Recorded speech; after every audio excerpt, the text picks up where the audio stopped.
অ্যানিমের শুরুতেই একটি ক্লাসের দৃশ্য দেখা যায় যেখানে সব স্টুডেন্টরা অমনোযোগী ছিল এবং তারই সাথে দেখা যায় আমাদের মেইন ক্যারেক্টার ইয়াগামিকে। টিচার তাকে একটি জাপানিজ বাক্যকে ইংলিশে অনুবাদ করতে বলে এবং সে সাথে সাথে উত্তর দিয়ে দেয়। এর পরের দিন ইয়াগামি যখন ক্লাসে বসে জানালা দিয়ে তাকিয়েছিল তখন দেখে একটি নোটবুক উপর থেকে নিচে পড়ছে। এরপর সে ওই বুকটি নিতে সেখানে যায়। নোটবুকের নাম ডেথ নোট ছিল। সে ওই বইটি খুলে দেখে। সে দেখে সেখানে লেখা এই বইয়ে যার নাম লেখা হবে সে মারা যাবে। সে এটা বিশ্বাস করে না। সে এই বুক রেখে চলে যায়। কিন্তু পরে আবার সে সেই বইটি নিয়ে নেয়। পরবর্তীতে যখন সে সেই বইয়ের ইনস্ট্রাকশনগুলো পড়ছিল সেখানে লেখা ছিল যে যখন কেউ কারো নাম লেখবে তখন যেন তার চেহারা মনে চিন্তা করে লেখে যাতে ২ বা তার অধিক ব্যক্তির মৃত্যু না হয়। না হলে এটি কাজ করবে না। আর মৃত্যুর কারণ যদি নাম লেখার ৪০ সেকেন্ডের মধ্যে লেখা হয় তাহলে তার মৃত্যু সেভাবেই ঘটবে। মৃত্যুর কারণ না লেখা হলে মৃত্যু হার্ট অ্যাটাকের কারণে হবে।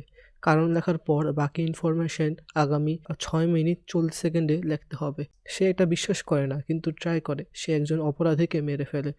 সে এটা আবারও ট্রাই করবে বলে রেখে দেয়। সে আরেকজন অপরাধীকে মারার চিন্তা করে। সে আরেকজন অপরাধীকে মেরে ফেলে এবং এই ডেথ নোটকে বিশ্বাস করে। এখানে আরেকটি চরিত্র রিউককে দেখা যায়। সেই ডেথ নোটকে মানুষের দুনিয়াতে ফেলে দিয়েছিল এবং দেখা যায় যে সে মানুষের দুনিয়াতে চলে আসে। সে ইয়াগামির কাছে চলে আসে। রিউক তাকে বলে সে শিনিগামি। তার থেকেই এই নোটবুকটি পড়েছিল।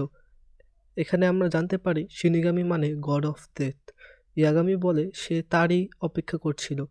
শিনিগামি বলে এই বুকটি আরও অনেকবার পড়েছিল কিন্তু ইয়াগামির মতো মাত্র ৫ দিনে কেউ এটাকে এভাবে ব্যবহার করেনি। অর্থাৎ ইয়াগামি মাত্র ৫ দিনে অনেক মানুষকে মেরে ফেলেছে।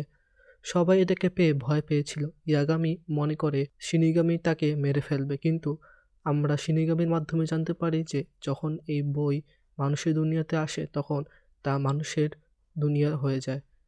মানে এখন এটা ইয়াগামির। আমরা জানতে পারি এটার ব্যবহারকারী স্বর্গ বা নরকে যায় না। ইয়াগামি এটা সম্পর্কে মৃত্যুর পরে জানতে পারবে। ইয়াগামি ছাড়া আর কেউই শিনিগামিকে দেখতে পাবে না। শিনিগামি এটা নিচে ফেলে দিয়েছিল কারণ সে বোর হচ্ছিল। এটাতে শিনিগামিদের নাম লেখলে কাজ করে না। ইয়াগামি বলে সে অপরাধীদের নাম লেখে যাতে দুনিয়াতে শান্তি বজায় থাকে কিন্তু সে চায় যে মানুষ জানুক এগুলোর পেছনে সে আছে। সে শুধু চায় খারাপ মানুষদের মেরে দুনিয়া বদলাতে। সে নিজেকে গড মনে করে।